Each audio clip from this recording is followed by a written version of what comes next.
Welcome to the Political Matrix News. Politics, people, local, regional, national news. Political Matrix News keeps you informed. We have the sources, we have the truth from inside the Political Matrix. Okay, folks, welcome back. This is Greg Fink here with the Political Matrix News broadcast, and we got Jonathan Cole here, and I think we're going to talk about this segment on the protest vote and if it's going to have any legs or not in November. It looks like we had Nikki Haley pull out 121,000 votes in the Indiana primary this week against Trump. It was good for 21.7% of the vote, and like you said earlier, if even half of that group, the anti-Trump Republicans, vote against him in the general election, that can make Indiana, which is firmly a Republican state, into a swing state.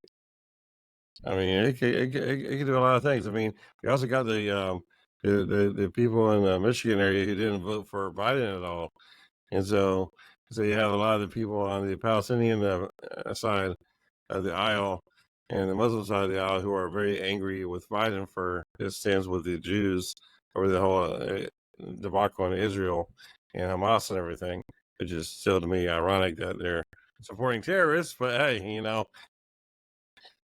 yeah, who knows? You love America, you hate America. If you hate America, why even vote? Well, but hey, you can vote all you want to. Because one time, only one vote, one person.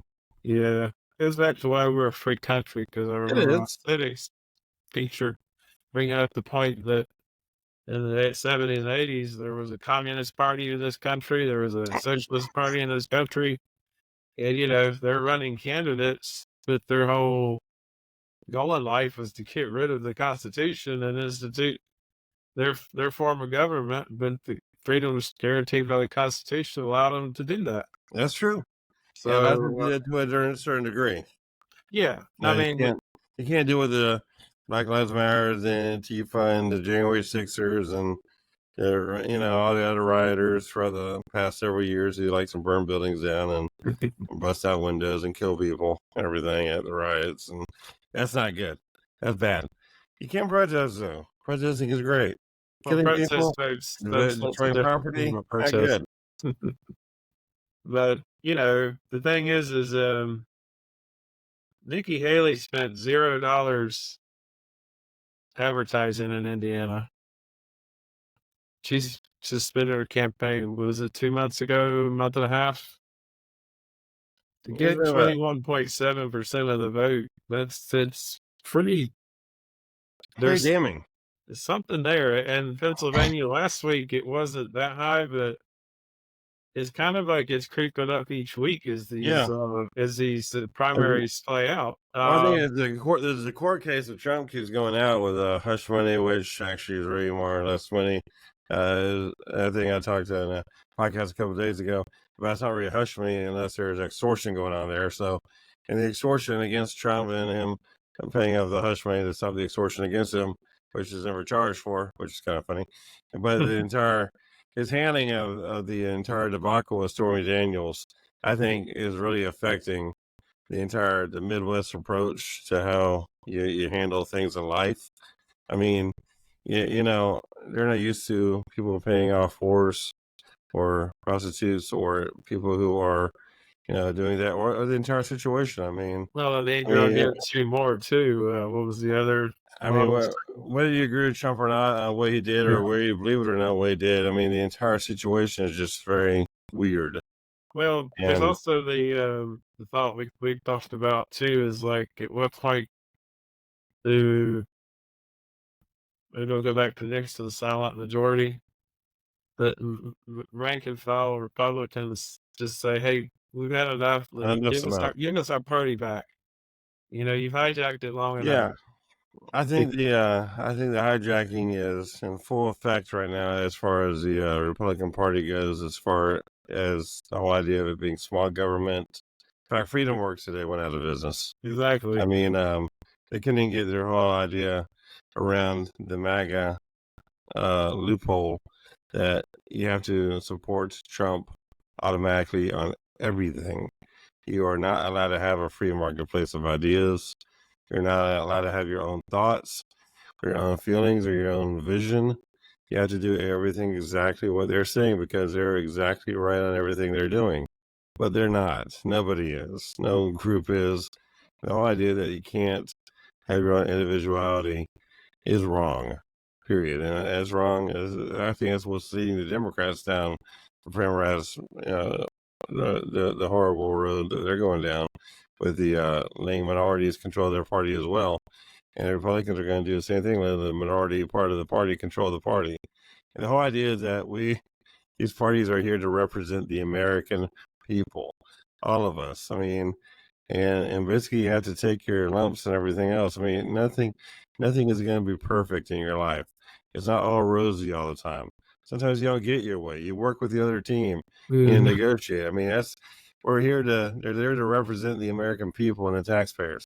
The taxpayers pay them a shitload of money. Yeah. I mean, we're $8 trillion in debt of our money. It's not their money.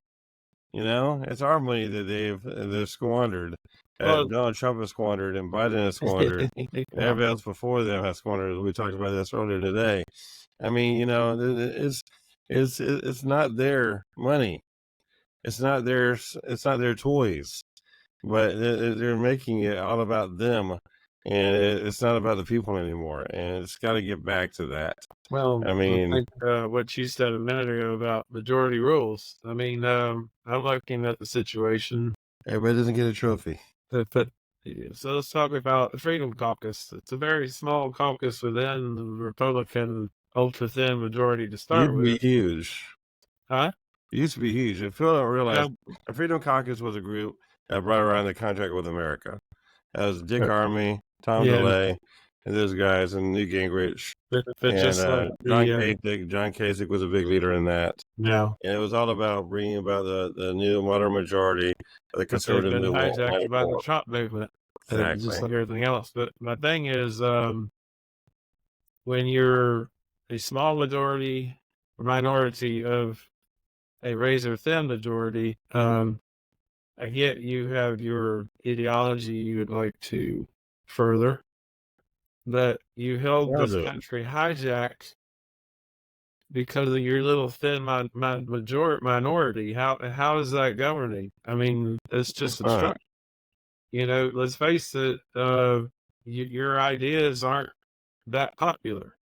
But then when you're really talking about governing, how much of governing is really non-ideological? We're talking about roads. There's no ideology in roads. There's no ideology in crime and law enforcement funding. I mean, cops need funding. I mean, wars need to be fought. I mean, military needs to have funding. Healthcare needs to have funding. I mean, there are so many non-ideological issues here that has to do with funding things properly and managing it on a regular budget. Not just to where you're throwing it all this way and you're not paying attention to all the other details. I mean, you have to be smart about everything, and we're trusting that these congressmen and senators that we send up there are smart. But they're not kind of finding out they might not be all that smart. The very small minority of the ultra thin majority party has held Congress hostage for 2 years. Exactly. This is the least productive Congress in history. They could have a flurry of votes to the next couple months and still never catch up. No. We're not even talking about, bills. We're talking about, bills to fund the government, bills to just to get things done, to carry on the daily life. And even they're getting hijacked. We're a world leader. We have to maintain a strong military. Yes. There's no compromise on that. Cops need to be paid. Teachers need to be paid. They should be paid better than most of them are. I mean, what is it? Around here, the deputy want to make like $45,000 a year. It's in the panhandle, and that's lower than the poverty rate in most parts of the country. But I mean, they're wearing a sidearm because their lives literally is on the line every day. If you put a deputy's wage in perspective with the cost of living in Pensacola, Florida, which is where you're at, the average cost of living for rent is around $1,900 a month. You have to make 3 times the rent in order to live there. So for a deputy who's single, who's not married, he has to make nearly $72,000. So he has to work a second job, which happens. And he's That's making why nearly so many of them $72,000. will take these extra jobs. They'll sit in the car at these big events and everything, but which takes away from their ability to be safe and aware on their regular day job. Because I mean, the whole idea of having a good focused law enforcement group is to have them only need one job. They shouldn't have to get a second job. But I mean, again, it's like that way to every other. I mean, teachers the same yeah. way.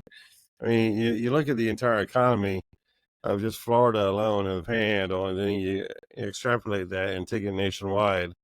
And I have no idea how or when this boom is gonna, or when this bubble is gonna burst.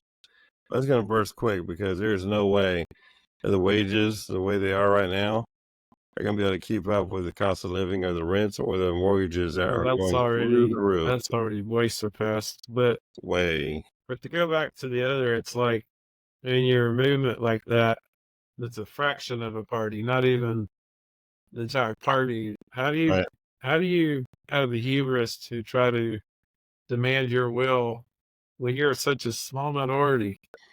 I don't know. The majority of your party doesn't agree with you. And we have a person who dropped out of the race still getting over 121,000 votes in the Indiana primary. Mm-hmm. So and you still have that, and she's been out of the race for now 2 months.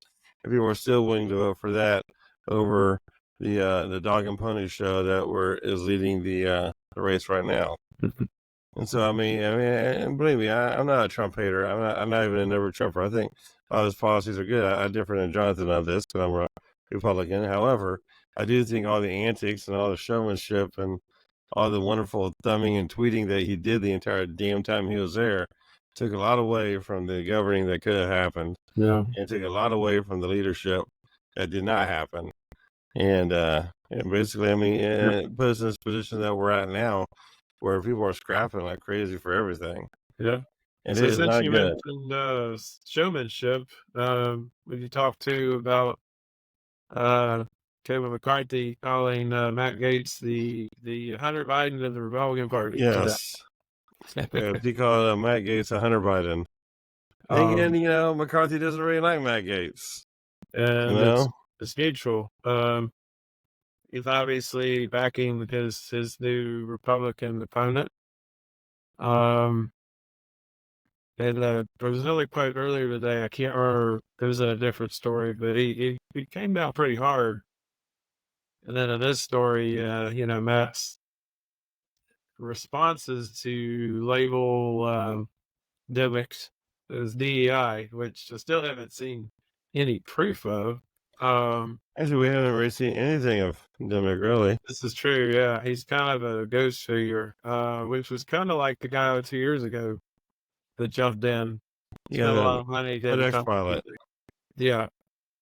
But I mean, McCarthy keeps going back to this point of this entitled, spoiled brat getting his way, that was the quote. He said that he was talking about Demic's Bonafides.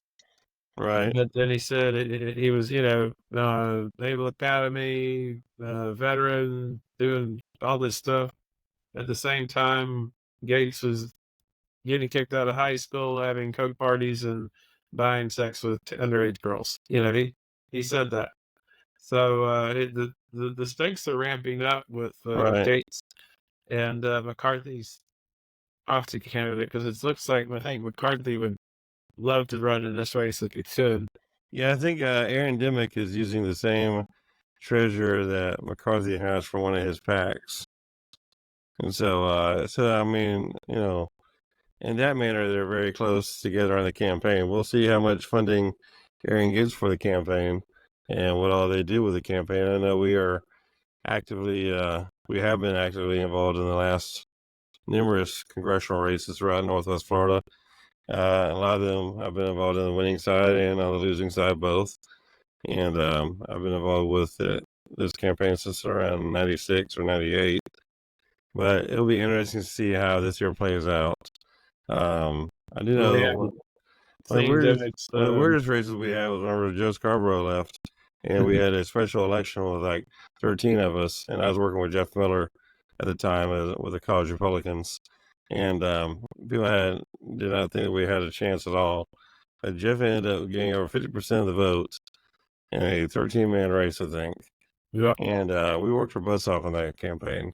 There was a really strong crew of people that worked really hard on and he that got race. But the reelected thing how many is, times? he got reelected, I think, 4 or 5 times. Mm-hmm. And he is a great congressman from Florida's first district. And then he got replaced by this guy here named Matt Gates. Totally, totally different kind of a congressman. Well, you know why Jeff Miller was a great congressman? He cared about the people. He got things done, and he didn't make it about him. No, Jeff Miller was not about him. Jeff Miller, we disagreed on some issues that he is about, but because I thought he was a little bit too liberal on some issues, but he was really good with the VA. He was very conservative on gun issues, and he was very big about talking to the people first.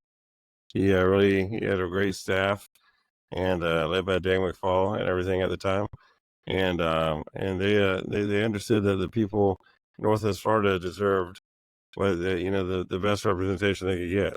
Instead And of constantly Matt Gates seeking, is nothing like that. what's the next photo opportunity? What's the next fundraising opportunity? That's Right. pretty much the extent of it.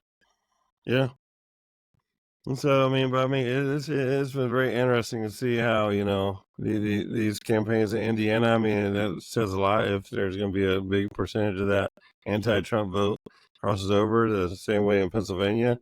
And if it's going to trickle down throughout the Midwest areas, because I think the whole issue with Stormy Daniels and the hush money and all that stuff is just a little bit too much for a lot of the Midwesterners to handle. And so, there's a lot of psychological aspects and everything here with all this. It's going to be interesting on how Trump handles it, because the flip side is that he got 78% of the vote. And so there's a flip side. Yeah. He got 78%, which is He really did. good. But, he should have got 95%. Exactly. So whenever you have that much left on the table, to go ahead and flip over the other way, it always raises a few eyebrows and says, what if? And you can do what ifs like crazy. And but that's not the party I don't think anybody wants to have. I think the party needs to just really figure out what who's going to lead what on the election day. And I think I'm still one of those guys who think that it's still up in the air as far as the convention goes. I don't think Trump is definitely going to be the one on the ticket. I don't really know if he'll be in jail or not. Well, he could, even if he gets convicted here, he can appeal immediately. He'll be out on bond, so yeah, he won't be in jail. But there's a lot of poll numbers that said that if he gets convicted and everything else, then they're going to withdraw their support from him immediately. Let's rule number 3 of politics. People have short memories. They do have short memories. In November, they might not even remember. That's very true. Because by then, an appeals case won't even be in court. So, won't be in court till at least February or like 2029. And then today, what was it? Lane Cannon's pretty much moved the documents case in the next year. The Fannie Willis mess has got Georgia. It's not going to happen before the election. So no, the whole documents thing that thing got postponed pretty much until the next presidency.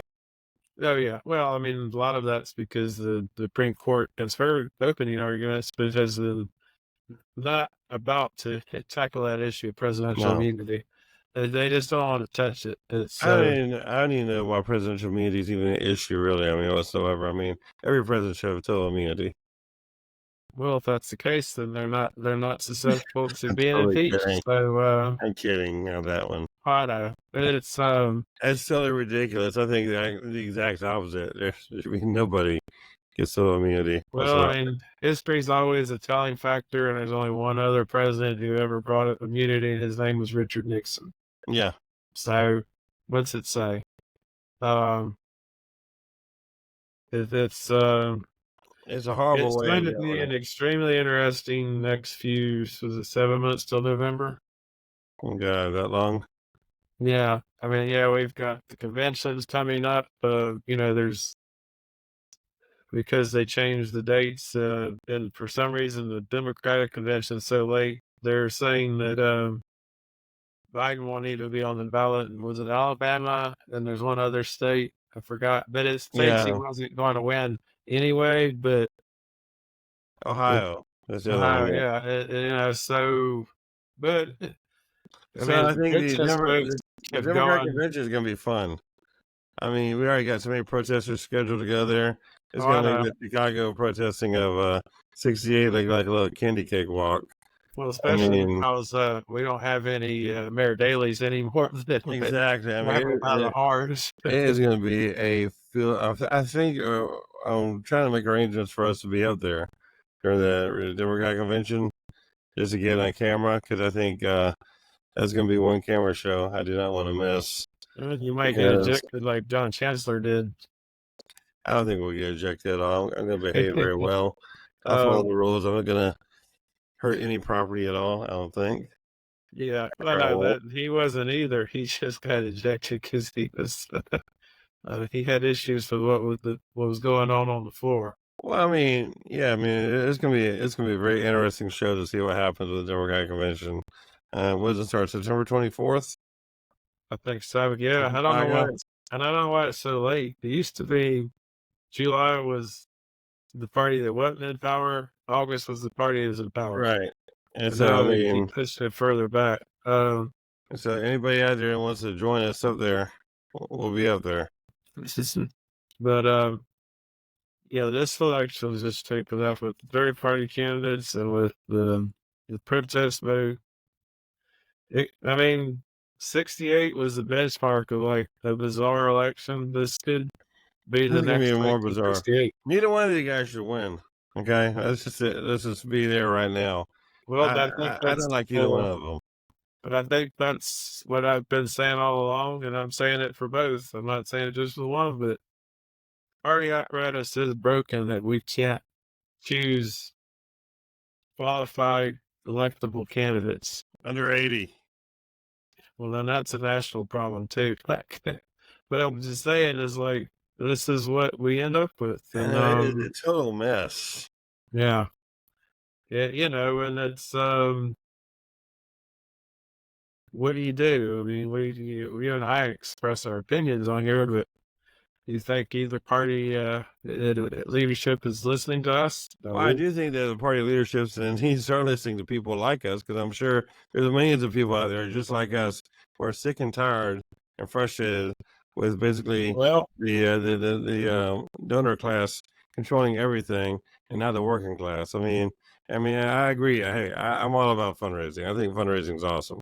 I think we should have as much money in the campaigns as possible. However, they need to start listening to people how they spend their money. How they're spending it is erroneously stupid and ridiculous. I mean, no, quit spending money on parties and whores, and I mean, we got a Republican Party here, where we got the former executive director, him and his wife, just want to keep having threesomes with prostitutes and rape alleged or this and that and weirdness and eyes wide shut moments, and we got there a follow-up guy who likes to trash hotels from his alcoholic issues and everything else. We got Democratic Party guys who are like, stuck in the hotels with transvestites who are dying and drugs and heroin and cocaine or whatever, actually, and at the most of same the time, Democratic leadership in the state's too old to engage no, in sexual no, Gillum, activities. no, So Gillum it's was like that. He's a no, Democrat, no, and he was Gillen was also definitely like that. he But was, I'm he was talking under about investigation in Tallahassee before that. Scott Mannix had some issues and everything. There was stuff like yeah, that. Nikki Fried is part of the whole world with Matt Gaetz, and they're close friends. Who knows what she's into? We have no idea because we don't really know much about Nikki, but I know that she's a good Democrat leader of the Democrat Party of Florida, which is basically doing nothing to help any of the Democrats in Florida at the no, moment, or not enough to help the Democrats even organize. And the Republican Party is not much different, really. I mean, but they are at least putting their money where their mouth is. I will say that. But the thing is that I don't think they're spending their money properly. There's a lot of no. races of really good Republicans who are out there running and need a lot more support, and they're helping I really don't get the rationale how they're helping anybody. It's Well, it basically it's seems all that nepotism driven. the issue is the Republican Party has just totally out hustled the Democratic Party in this state. I'm Well, going they to have in concede that Florida, but at the same easily. And time, Florida, but percent in this state. at the same time, though, the people they're hustling them with are not the best choices. Well, what it's come down to is there's good Republican candidates, but they're getting beaten by just the MAGA MAGA. designee, and the Moms for Liberty crowd. I mean, that's happening in this county where I live. The two adjacent counties is happening in other parts of the state. Like, we've got a superintendent of schools there. It's pretty good, but we've got a Moms for Liberty candidate running against her. And it's a nonpartisan race. I don't think of that It's a Republican superintendent. race, yeah. It's not. I'm thinking of the school board members themselves, but the state party seems to be backing more who can be more MAGA and who could be more pro-Trump instead of Right. who could be the best candidate. And that's why lately all of the advertising I see that's got to include some sort of support for Trump in it. Yeah. God's guns and country, and then at the bottom, I support Trump. Saw that the other day on a T-shirt. And Yeah, you know what I'm well, talking about. So, yes, so that's my biggest beef. Isn't so much that is just watching Trump for the last 40 years since the 80s. I'll give that man kudos out the yin yang. he worked really He well knows with how to Jesse market Jackson. himself. Yeah, he worked He very close knows with how Jesse to market Jackson Jr., himself. Al Sharpton. He is all part of that group. Very tight with Al Sharpton and Jesse Jackson Jr. all throughout the 80s and 90s. But Trump knows how to market himself. In the He does. 80s, he made sure him and Ivana were on ET every night and on the cover of People magazine. Right. And then he tanked all his businesses, filed bankruptcy, got rid of his wife, and married his mistress. Started over. In the 90s, there was still ET, but then there were other media outlets. And he got into other businesses, Trump Cologne, Trump College, Trump Airlines. Tanked the businesses, filed bankruptcy, got rid of his wife, married his mistress. But one thing he did very well is that he worked with that black community very well, and that's the reason why I was mentioning Al Sharpton, Jesse Jackson, Oprah, and the urban community. He worked with regular folks, and he didn't look at race as an issue like everybody says he's a racist. And he did not look at race as an issue or a barrier at all. He looked at everybody as just regular people at the time, or so we thought, or so we think. But I mean, at the same time, I mean, he's also friends with Giuliani, who's out there battling Dinkins in the mayoral race, like, well, and also big fight. He called the neo-Nazis the Charlottesville wonderful people. So, well, and at the same time, Biden called Hamas people wonderful people too a couple of days ago. So I mean, he's also saying the Palestinians are good people as well. So I mean, isn't it highly ironic that is? But that, it's no matter Biden. No. Biden actually jumped in a race against Trump because of Trump saying that neo-Nazis are good people, which he didn't really exactly say that. He said they're good people on both sides, and so basically he's talking about anti-Semitic people are good people, and so that's what drove Biden into running. And then just 3 days ago, he said there's good people on both sides in the Israeli-Palestinian war, meaning that the anti-Semitic people on the other side of the Israeli war are good people as well. So it's kind of funny that the whole reason why he hates, and the whole reason why the entire drumbeat, which you probably should have led with this because it just came to my head. I got a lot of things going on out there. But, it just came to my head that, that he said that. And it's just very ironic that the entire anti-Semitism that drove Biden into ring against Trump is the same anti-Semitism that he has today. It's interesting, though. Yeah, there might be much of a difference. Is anti-Semitic by religion. What?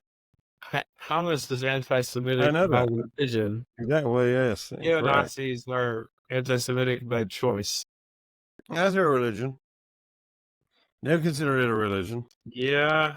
They have the grand Ku Klux Klan wizard guy. He's like in a church kind of setting. That's a difference. That's neo-Nazis, Klan, same thing. Yeah. I mean, they have the church of, Hitler.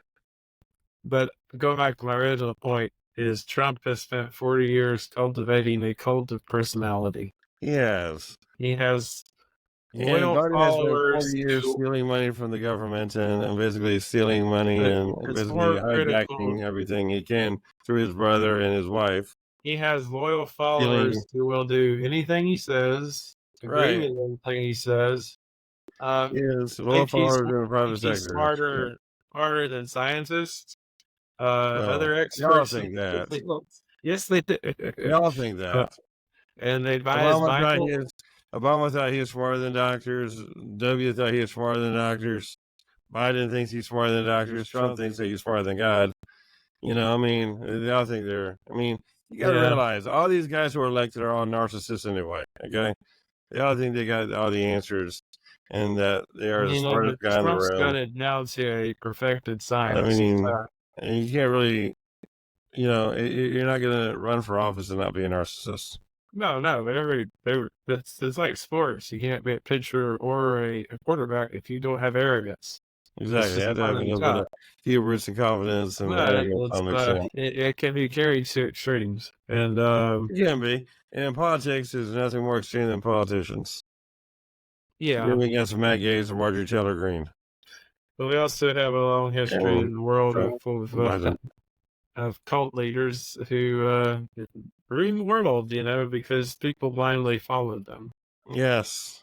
So, yes, they blindly followed Hillary Clinton down a really primrose path of. Well, they blindly follow her. She'd be president. She'd be on her second term now. Well, she won a popular vote. Just she cannot figure out the strategy of the Electoral College. Yeah, she didn't pay the Russians. So, or she paid them too much. Check bounced.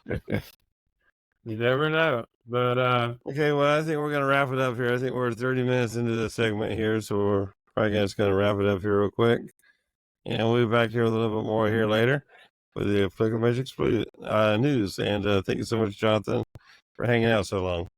Yep, a great conversation. Always good. Yeah. We'll talk to y'all soon. Bye bye.